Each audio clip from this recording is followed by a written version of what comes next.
وقت ہمارا آخری وقت آ جائے تو اس کے لیے تیاری بہت ضروری ہے. تو قرآن آخرت کی تیاری کرواتا ہے اور آخری پارے میں تو آخرت کا ہی ذکر ہے.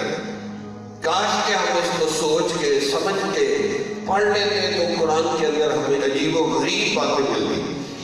اچھا یہ عجیب و غریب کتاب ہے, بڑی حیران کن کتاب ہے کہ جب جنوں نے قرآن کو نبی صلی اللہ علیہ وسلم کی زبان سے سنا تو کیا انہوں نے کمنٹس دیے, کیا ان کے تاثرات تھے.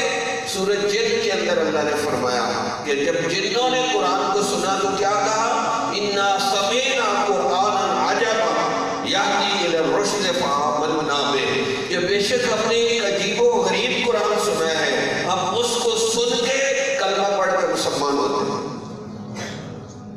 تو سوچو جنوں جیسی سخت مخلوق قرآن کو سنتی ہے تو کلمہ پڑھ لیتی ہے, تو ہم انسان تو جنوں سے نرم مخلوق ہیں. اگر ہم اس قرآن کو سنیں گے, سمجھیں گے اور اس کو آگے سے آگے پہنچائیں گے, پتہ نہیں کتنے لوگ کلمہ پڑھ کے مسلمان ہوں گے.